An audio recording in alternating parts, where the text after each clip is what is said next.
Good morning students. आज मैं आपको एक छोटी सी कविता जिसका शीर्षक है पूसा, इसकी व्याख्या प्रस्तुत करने जा रहा हूं। ये कविता शमशेर बहादुर सिंह द्वारा लिखी गई है और इस कविता में प्रातःकालीन दृश्य का वर्णन किया गया है। प्रातः काल में सूर्योदय होने से पहले आकाश के रंग में क्या क्या परिवर्तन होता है, कैसे पल पल परिवर्तित होता ये आकाश का दृश्य होता है, इसको कवि ने बड़े ही सुंदर ढंग से व्यक्त किया है।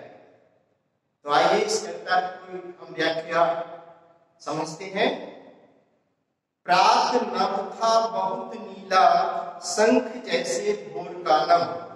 प्रातःकालीन, नभ आकाश, बहुत नीला नीला रंग, शंख जैसे भोर का नभ। देखिए शंख आपने देखे होंगे, ज्यादातर शंख जो है सफेद रंग के होते हैं, लेकिन एक शंख नीले रंग का भी होता है, कुछ गहरे नीले रंग का भी होता है। तो कवि ने उसी नीले रंग के शंख से आकाश के रंग की तुलना की है प्रथम पंक्ति में। तो प्रात नभ था बहुत नीला, शंख जैसे भोर का नभ। अभी सूर्योदय नहीं हुआ है, अभी सूरज की किरणें ऊपर नहीं आई हैं, तो प्रातःकालीन जो आकाश का रंग है वो बहुत नीला है, गहरा नीला है। वो नीले शंख के समान नीला दिखाई पड़ रहा है। प्रात नभ था बहुत नीला, शंख जैसे भोर का नभ। तो प्रातःकालीन आकाश का रंग नीले शंख की तरह नीला है और राख से लीपा हुआ चौका अभी गीला पड़ा है। अब कुछ पल ही बाद उसका रंग कुछ परिवर्तित हो जाता है और कवि एक दूसरे उपमान की सहायता लेता है। ये उपमान है राख से लीपा हुआ चौका, जो भी सूखा नहीं है।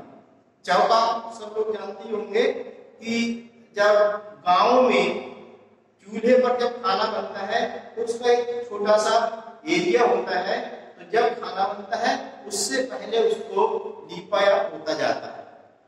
तो कवि उसी से उसकी तुलना करता है कि राख से लीपा हुआ चौका भी गीला पड़ा है। राख का रंग कैसा होता है? हल्का सा स्लेटी रंग होता है, और जब वो सूखता नहीं है तब तक वो कुछ गहरे नीले रंग से थोड़ा सा तब्दील रहता है।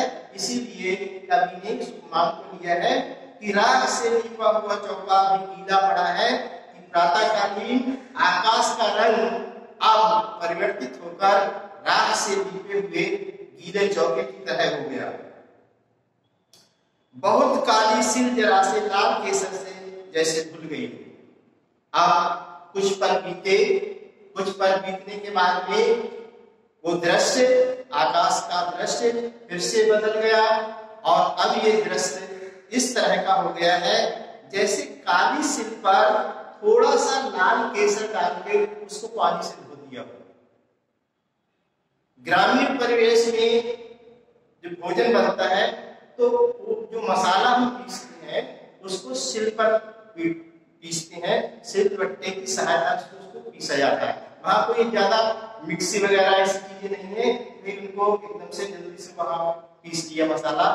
तो कवि वहां से वही ग्रामीण में उपमान लेता है और कहता है कि जैसे काली सिल हो और उस पर थोड़ा सा लाल केसर डाल दिया हो, जिससे और उसको पानी से धो दिया हो, तो पानी से धुली हुई जिस काली सिल जिस पर हल्का सा लाल केसर पड़ा है, कहने का मतलब ये है कि सूरज की किरणें अब थोड़ी सी ऊपर आ गई हैं और जो आकाश था नीले रंग का या स्लेटी रंग का कहना चाहिए, या फिर ऐसा कि राख से लीपे हुए चौके की तरह था, वो अब उसके ऊपर लाल किरणें पड़ने से ऐसा हो गया जैसे काली सिल के ऊपर लाल केसर डाल दिया हो और उसको पानी से धो दिया हो। स्लेट पर या लाल खड़िया चाक मल दी हो किसी ने, या फिर गांव में पढ़ने वाले बच्चे होते हैं, वो अपने स्लेट पर खड़िया से कुछ काम करते हैं और फिर उसको मिटा देते हैं। तो कवि ने ये कल्पना की है कि अब बदल कर उसका आकाश का रंग जो है, अब बदलने के बाद में कुछ उसमें परिवर्तन हुआ है और अब ऐसा हो गया है जैसे बच्चे ने स्लेट पर लाल चाक से लिखा हो, लाल खड़िया से लिखा हो और उसको अपने हाथ से रफ कर दिया हो, उसको मिटा दिया हो। तो चूंकि अंदर से स्लेट का रंग भी होगा, ऊपर से हल्का लाल खड़िया का भी रंग होगा, तो आकाश का रंग अब परिवर्तित होकर इस तरह का हो गया है जैसे स्लेट पर लाल खड़िया किसी ने मल दी हो, लाल चाक को किसी ने मल दिया हो।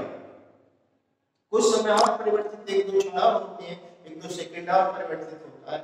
उसके बाद में फिर कभी कोई नया उपमान आता है, जो दृश्य जो आप उपस्थित हो रहा है, नील जल में या किसी को गौर झिलमिल दे जैसे हिल रही हो। अब आकाश का रंग थोड़ा सा और परिवर्तित हो गया और अब ये इस प्रकार से हो गया जैसे किसी जलाशय में, किसी झील में, किसी नदी में या किसी तालाब में जिसका पानी बहुत स्वच्छ हो, नीले रंग का हो, उसमें कोई गोरे रंग का व्यक्ति उसमें स्नान कर रहा हो। तो नीले जल के पारदर्शी जल में अगर कोई जो गोरे रंग का व्यक्ति जो होता है वो स्नान करता है तो उसके शरीर की जो आभा, जो शोभा, जो सुंदरता दिखाई देती है, आकाश का रंग अब उसी प्रकार से हो गया है। इस प्रकार से जैसे स्वच्छ नीले जल में कोई गोरे रंग का व्यक्ति नहा रहा हो और उसके शरीर की सुंदरता जैसे रंग की है, वैसा ही अब आकाश का रंग परिवर्तित होकर हो रहा है। और इस और डॉट डॉट लगे, इसका मतलब कुछ और परिवर्तित होता है। और इसके बाद में क्या होता है, जादू टूटता है, इस उषा का अब सूर्योदय हो रहा है। इसके बाद में पूर्ण रूप से सूरज जो है, सूर्य जो है क्षितिज के ऊपर आ जाता है, काफी ऊपर उसका प्रकाश फैल जाता है और जो आकाश का जो पल पल परिवर्तित रूप जो हो रहा था वो अब पल पल परिवर्तित होना बंद हो जाता है। जादू टूटता है, इस उषा का सूर्योदय हो रहा है। कवि ने लिखा है जादू टूटता है, मतलब कवि को ऐसा आभास होता है कि प्रकृति रूपी नटी जो है वो एक जादू का खेल खेल रही है। देखिए जादू का खेल होता है, कभी आपको कुछ दिखाई पड़ेगा, कभी आपको कुछ बड़ा सरप्राइज होता है, उसमें बड़ा एकदम आश्चर्य होता है। तो ऐसा ही जो दृश्य जो बन रहा था, जो आकाश का रंग पल पल में बदल रहा था, तो ऐसा लग रहा था कि कोई जादूगर जो है अपना जादू का खेल दिखा रहा हो और उस खेल को देख करके मानो कवि उस पर बहुत सम्मोहन हो गया हो, उसकी ओर बहुत आकर्षित हो गया हो, बड़े ध्यान से उसको देख रहा हो। तो वो इस तरीके से जो है कवि के मन में भावना आती है कि अब सूर्योदय होने पर अब उसका जो जादू था, जो उसके प्रतिपल परिवर्तित क्रियाकलाप थे, अब वो शायद बदले हुए से लगते हैं, रुके हुए से लगते हैं। तो ऐसा कवि को लग रहा है। ये कविता जो है वो ग्रामीण परिवेश का एक गतिशील चित्र है। इस कविता को आपने समझा होगा तो आपको लगता होगा कि आपको नए नए बिंब, नए नए चित्र आकृतियां आपके सामने आ रही होंगी। जैसे राग से लिखा हुआ चौपा, ये कहाँ गांव में मिलता है। सिल, काली सिल जिसमें मसाला पीसती है, कहाँ मिलती है, गांव में मिलती है। स्लेट, ये कहाँ गांव के बच्चे पढ़ने लिखने में इसका प्रयोग करते हैं। और नील जल में या फिर किसी जलाशय या तालाब में स्नान करना, ये किस का प्रतीक है, ये ग्रामीण परिवेश का ही प्रतीक है। तो ये कहा जा सकता है कि ये कविता जो है वो ग्रामीण परिवेश का एक जीता जागता शब्द चित्र है। मैं समझता हूं कि आपको ये कविता पूर्ण रूप से समझ में आ गई होगी। धन्यवाद।